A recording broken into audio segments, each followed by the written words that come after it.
이제 다 늙어버린 남자는 건물의 정초석을 손으로 쓸다 그곳을 떠난다. 구의 집의 구가 두려워할 구인지, 구원의 구인지, 혹은 그저 자신의 성을 딴 것인지 남자는 알지 못한다. 뜻을 짚어보다 남자는 그만둔다. 이제와 그게 무슨 소용이 있나. 남자는 다시 가롤동을 천천히 누빈다. 독서와 고독을 사랑하는 나예의 나대는 연대기. 안녕하세요. 진행자 나예입니다. 날씨가 굉장히 무덥습니다. 어딜 가나 날씨 얘기를 가장 먼저 하고 가장 많이 하는 것 같아요. 너무 덥다라는 말이 살아있니? 이런 얘기로 들리는 그런 계절을 우리는 통과하고 있습니다. 나를 태울 듯이 녹이는 이 뜨거운 계절도 그 한가운데 있을 때에는 태양이 나를 고통스럽게 하는 듯 하지만 이 계절도 훗날 돌아보면 그리워질 그런 시간들로 만들어지는 중이겠죠. 그런 계절들 속에 나라는 사람이 쌓이는 것 같습니다. 그럼 본격적으로 독고수다 시작해 보겠습니다. 독고수다 제2화 주제는 나의 무죄, 나의 무게입니다.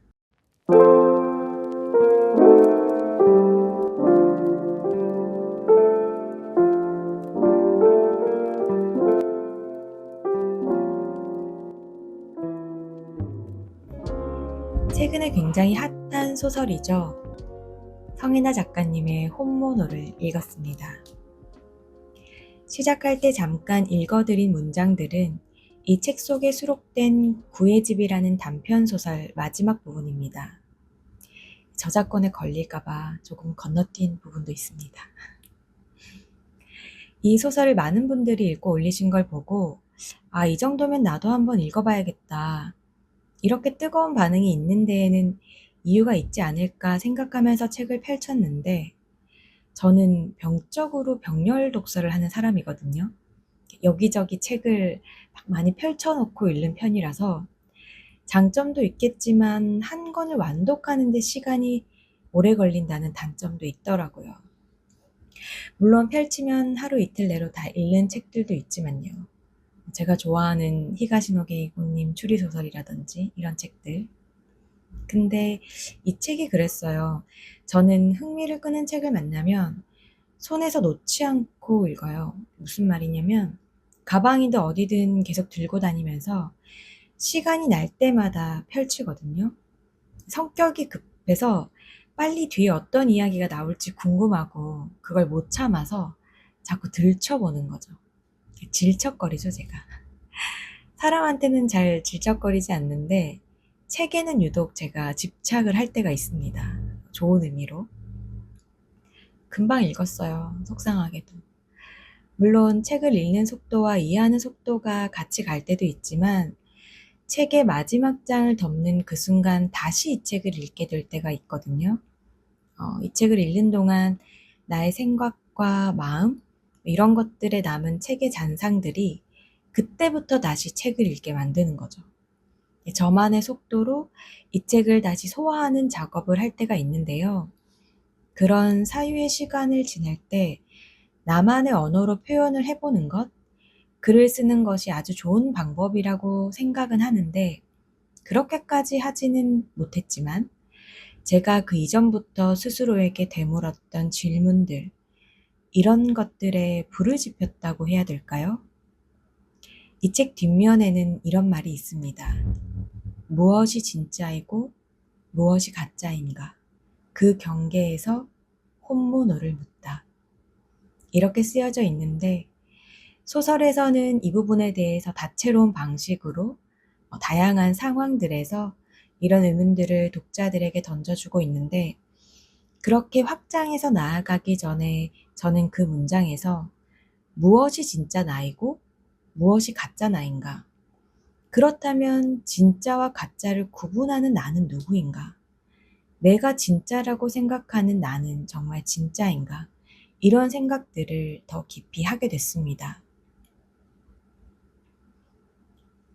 제가 작년에 퇴사를 하고 1년 넘게 반백수로 시간을 보내면서 가장 많이 했던 고민이 나에 대한 거였거든요. 퇴사할 결심을 하기까지 몇 달 정도 아주 깊게 감정의 늪에 빠져 있었고, 살면서 처음 느끼는 감정이었고, 이 번아웃을 제가 지금 이 자리에서는 극복할 수 없겠다라고 생각을 했어요. 왜 그랬는지라고 묻는다면 이유는 너무 많겠죠. 그런 이유들을 다 떠나서 그때 제 머릿속에는 출근하는 것보다 죽는 게 낫겠다라는 생각밖에 없었어요. 제 자리도 탄탄했고, 나름 일적으로도 인정을 받고 있었고, 월급으로 받는 보상도 꽤 괜찮았습니다. 제가 큰 문제만 일으키지 않고 회사가 망하지 않는다면 오래 일할 수 있었고요. 7년이 조금 넘는 시간 동안 그 회사에 있었는데, 초창기 시작할 때부터 같이 했거든요. 제 30대에 정말 모든 걸 쏟아부었어요. 일의 90%가 넘는 에너지를 썼고, 또 그게 저를 위한 일이라고도 생각했어요.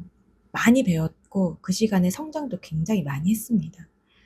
성취지향적이고 인정 욕구도 많고 제 스스로가 저에게 기대하는 기대치도 높고 그랬기 때문에 누가 시켜서 한 게 아니라 제가 하고 싶어서 그렇게 했어요. 일 욕심도 많았고 또 타인을 잘 못 믿어서 하나부터 열까지 제가 다 확인을 하고 검토를 하고 검수를 해야 안심하는 경향이 있어서 일은 잘했지만, 그러니까 실무는 잘했지만 직급이 올라갈수록 제가 해야 되는 역할은 달라졌는데 조율을 잘 못했던 것 같아요. 관리자로서는 실격이었던 거죠.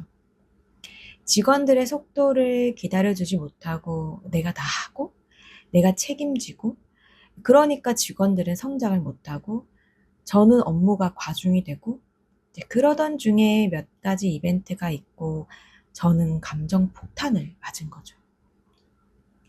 어쨌거나 제가 준비 없이 갑자기 퇴사를 하게 되어서 걱정은 있었지만, 내가 이렇게도 살았는데 지금까지 어려운 일들이 없었던 것도 아니고 어떻게 보면 이보다 더 큰 일도 있었고, 그런 것들을 이겨내면서 방법을 찾아가면서 여기까지 왔는데 나가서 뭐든 못하겠냐, 이런 생각을 했었습니다. 그렇게 회사를 나왔죠. 대책 없이. 그랬으면 안 됐는데. 나오고 나서는 공인중개사 자격증 공부를 하고 있었어요. 추천을 해주신 분이 있기도 했고, 제가 전문가로서 한 분야를 오래 있었던 것도 아니고, 그간의 어떤 저의 능력을 증명할 만한 자격증이나 이런 걸로 일을 해왔던 게 아니기 때문에 당장 제가 도전할 수 있는 것 중에서 돈을 벌 수 있는 이런 일을 조언을 해주신 것 같아요.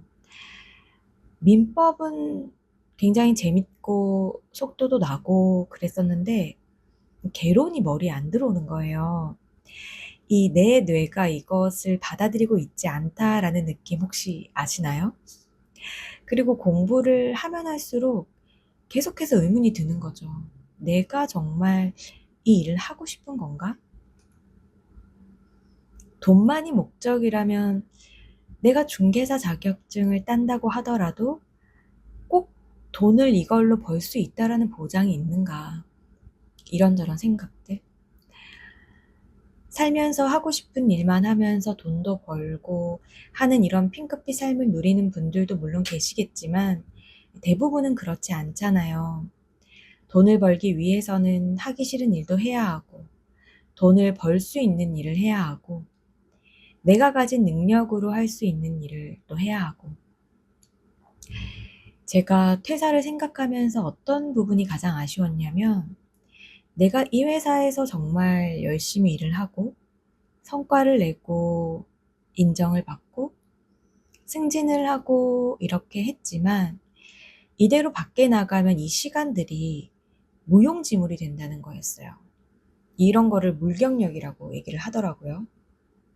자격증이 있는 것도 아니고 여기에서의 경험과 경력이 다른 회사에 지원할 때는 빛나지 않는 거죠.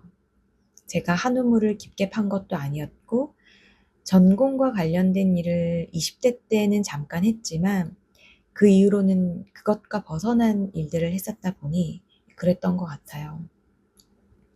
그렇다고 제가 아무것도 안 한 걸까요? 그건 아니란 말이죠. 대학을 다닐 때도 아르바이트를 했지만 졸업하고 나서는 일은 바뀌었지만 일을 쉬어본 적은 없거든요. 돈을 벌어야 했고 한 달 벌어서 한 달 살아가는 그런 상황이었기 때문에 제가 돈을 벌 수 있는 일을 했죠. 강사도 하고 학원에 나가서 아이들도 가르치고 과외도 하고 그러다가 조직에서 근무도 하고 그렇게 여기까지 왔고 그 사이 어떤 작은 순간순간들에는 당연히 괴롭고 힘든 때도 있었지만 크게 전체로 봤을 때 저는 제가 꽤 운이 좋았다고 늘 생각을 합니다. 능력에 비해서 대우를 잘 받았고 좋은 분들을 만나기도 했고 일이 끊어지지 않고 계속 있었다는 것만 해도 굉장히 축복이죠. 그래서 퇴사를 하고 나서는 직장에 들어갈 생각은 하지 않았던 것 같아요. 못 들어가는 거기도 하고 나이도 있고 그러다 보니까 이제는 제가 할 수 있으면서도 좋아하는 일을 하고 앞으로 오래 할 수 있는 일을 하고 싶었어요. 누구나 다 그런 욕심 있잖아요. 중개사 공부를 중단하고 그때부터 나는 어떤 일을 하고 싶은지, 어떻게 살고 싶은지, 내가 좋아하는 일이나 삶이란 어떤 그림인지, 이런 걸 고민하고 찾고, 의심하고 점검하고, 나의 깊은 동굴 속을 들여다보는 긴 터널로 들어갔죠. 제가 살면서 처음으로 그런 감정과 번아웃을 겪었다고 말씀을 드렸잖아요.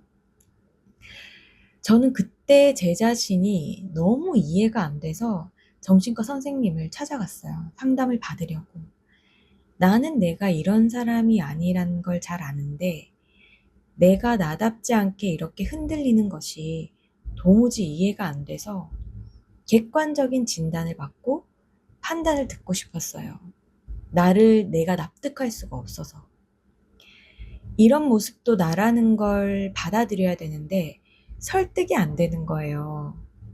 이유 없이 그냥 나를 안아주는 게 안 되는 거죠. 나는 내가 왜 이러는지 알아야겠고, 그걸 알아야지만 해결할 수 있을 것 같았어요, 저를. 상담을 받고, 또 검사를 하고, 그런 검사지가 나오잖아요.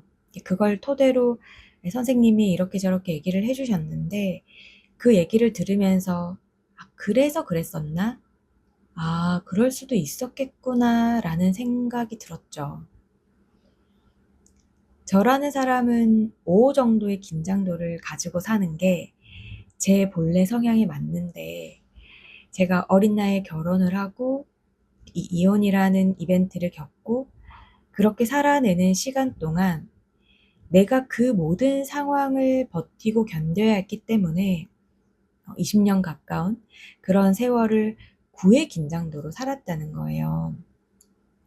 생각해보면 제가 20살 때 결혼을 해서 그때부터 시부모님하고 살고 아이를 키우고 양육을 하고 했었어야 됐기 때문에 지금 생각해보면 20살 너무 어리잖아요. 근데 그때 제가 살아내야 되는 삶은 오히려 30대, 40대의 삶이었다는 거죠. 그러다 보니 제 나름대로는 잘 해야 되겠다라는 생각이 커서 그리고 이혼을 하고 나서도 내가 정말 잘 살아야 아이들도 부끄럽지 않게 키울 수가 있고 또 사람들이 저렇게 많은 말을 하는데 내가 나의 살아온 인생을 가지고 보여주겠다 이런 생각도 있었거든요. 이혼한다고 꼭 못 사는 게 아니라 그런 것은 인생에서 어떤 작고 큰 이벤트지 그 하나 이벤트가 내 인생을 결정하는 건 아니라는 걸 좀 보여주고 싶었던 것도 있었던 것 같아요.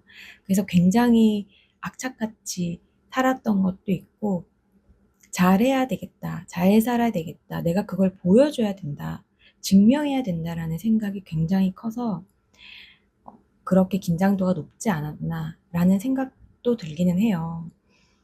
사람에 대한 신뢰도도 낮고 가까운 사람에게도 기대지 않고 혼자서 견디는 시간들이 쌓이다 보니까 이제 그게 터질 때가 돼서 터진 거라고 얘기를 해주시더라고요. 그래서 이 정도까지 버틴 것도 정말 대단한 거고 본인이라서 버틴 거다, 이렇게 또 인정도 해주시고 그런 얘기를 이렇게 해주시는데, 그러면서 어느 정도는 납득이 되더라고요. 그래서 한두 달 정도 이렇게 너무 높아진 긴장도를 낮춰주는 약을 처방을 받아서 조금 먹었고, 일에서 완전히 벗어나서 어떤 저만의 속도와 스텝을 찾아가면서 점차 완화가 되기는 했습니다. 그렇다면 나는 내가 아닌 모습으로 20년을 살았나? 또 그렇지는 않더란 말이죠. 이쪽에 나도 나이고 저쪽에 나도 나인데 그 사이의 갭 차이가 너무 클 뿐인 거죠. 둘 다 진짜 나라고 하기엔 둘 다 가짜인 것 같고, 둘 다 가짜라고 하기엔 그렇다면 나는 어디 있는 거지? 이렇게 되는 거죠. 약간 우스갯소리긴 한데요. 약 때문은 아니겠지만 조금 부작용도 있는 것 같아요. 긴장을 너무 안 하는 거지, 이제. 저는 확신의 T, 확정의 J였거든요. 이거면 이거고, 저거면 저거고. 일하면서 뺑뺑 돌아가는 거, 효율성 떨어지는 거 너무 싫어하고, 간결하고 신속하면서도 정확하게 가장 추구했고, 그리고 해야 될 게 있다 그러면 무슨 일이 있어도 그 기간 안에 그 일을 하고, 뭐, 어떻게든 저를 갈아 넣어서. 그래서 저는 제가 원래 그런 사람인 줄 알았던 거예요. 이 과도하게 높아져 있는 긴장도 때문인지는 몰랐던 거지. 뭐, 지금이라도 다시 회사를 들어간다면 또 그렇게 일을 할 것 같긴 해요. 어디 안 가는 성향도 있으니까. 근데 막상 일을 손에서 놓고, 아, 내가 좀 쉬어야 되겠다라고 생각을 하고 천천히 찾아가 보자라고 하면서 이 긴장도를 낮추니까 너무 낮춰진 것 같다는 거죠. 그래서 지금 해야 되는데 미루거나 계획을 세웠는데 다 하지 못하거나 하는 그런 실패의 다리를 건너고 있는 중인 것 같습니다. 사실 팟캐스트도 목요일에 올라왔어야 했는데 죄송합니다. 제가 글을 짜내서라도 했어야 하거나 미리미리 준비를 했어야 하는데 차일피일 미루다가 늦어버렸습니다. 다음 주에는 잘 지켜보도록 하겠습니다. 그럼 다시 본론으로 돌아와서,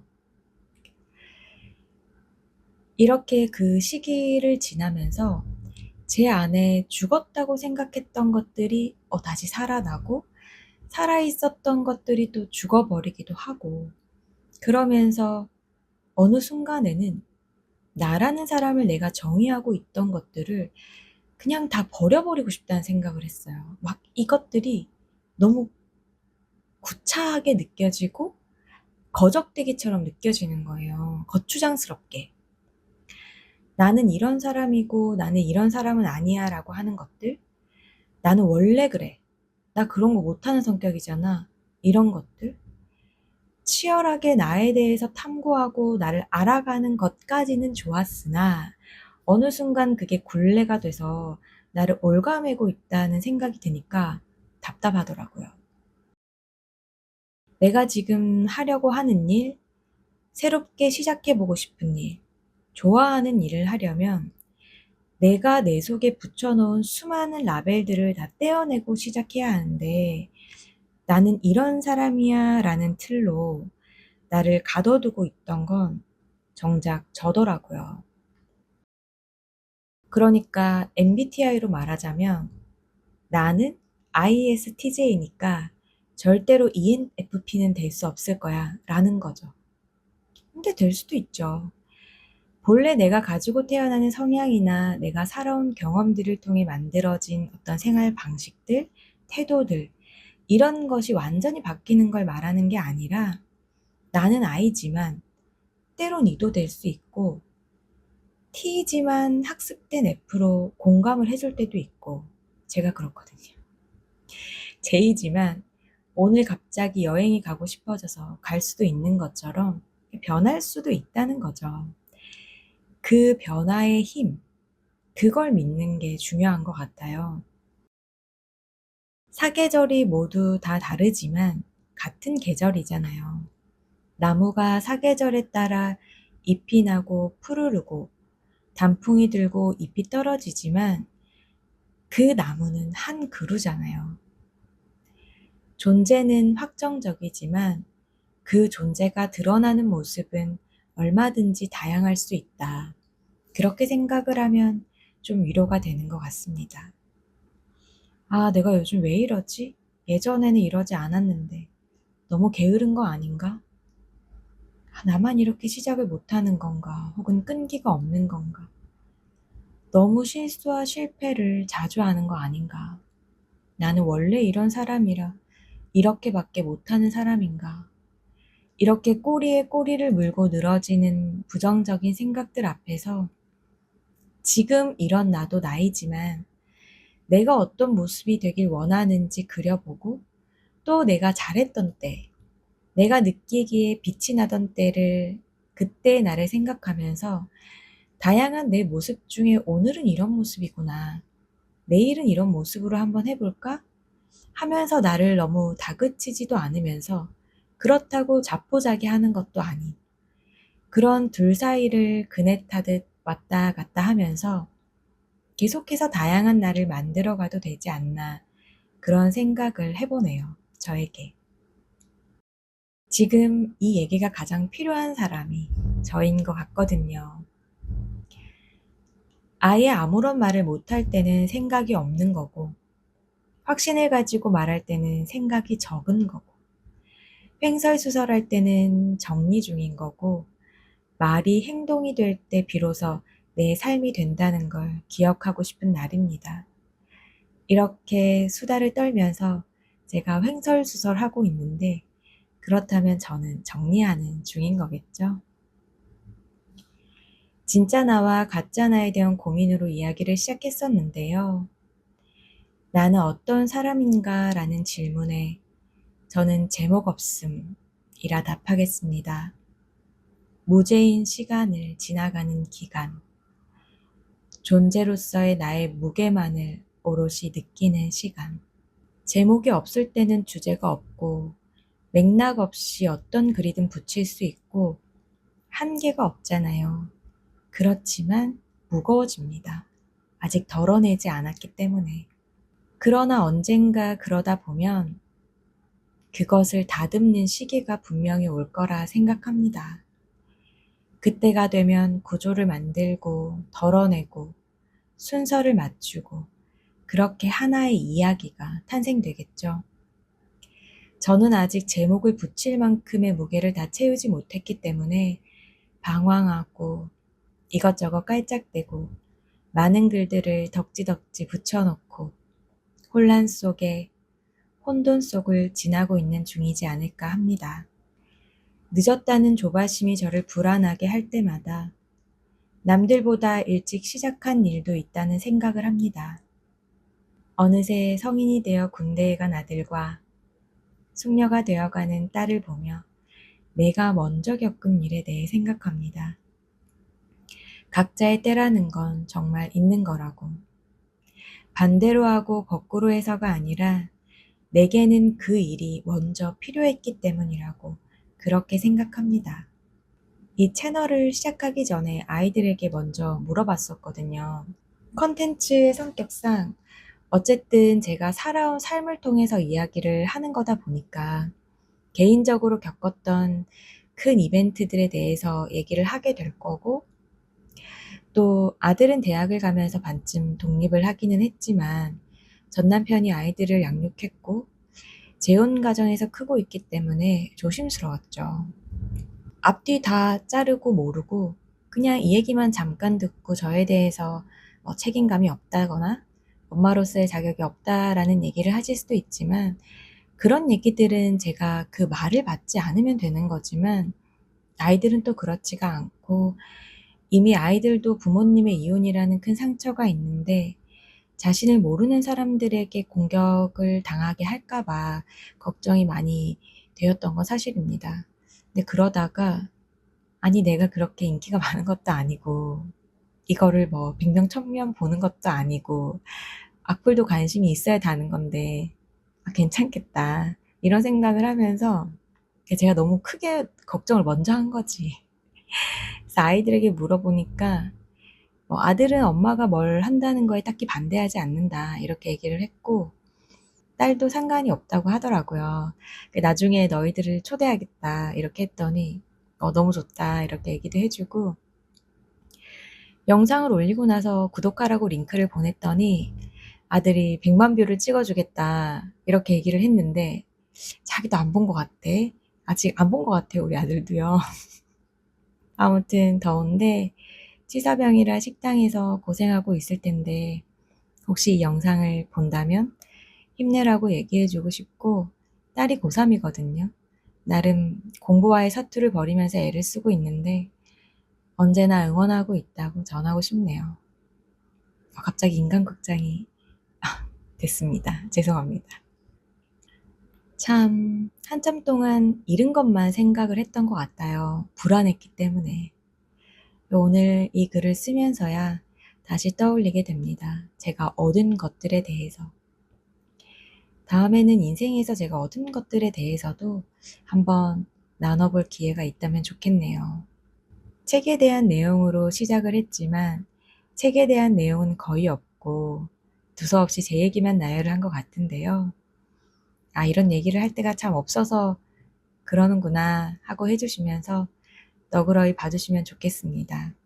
그리고 책을 좋아하시는 분이라면, 아직 혼모노를 읽지 않으신 분이라면 꼭 한번 읽어보시기를 추천드립니다. 그리고 읽고 나서 또 기회가 된다면 그 책을 읽고 나서 느꼈던 것들을 조금 써봐도 좋을 것 같아요. 도움이 많이 되실 것 같습니다. 마지막으로 독고수다를 들어주시는 분들 중에 저와 비슷한 시간을 지나고 계신 분이 있다면 나의 무죄와 나의 무게는 언젠가 나의 주제와 나의 재산이 될 것을 믿으며 한 발 한 발 나아가셨으면 좋겠습니다. 그 길 저도 걷고 있으니까요. 저도 그러하겠습니다. 그럼 오늘의 독고수다는 여기까지 하도록 하겠습니다. 오늘도 다정할게요. 나혜였습니다. 감사합니다.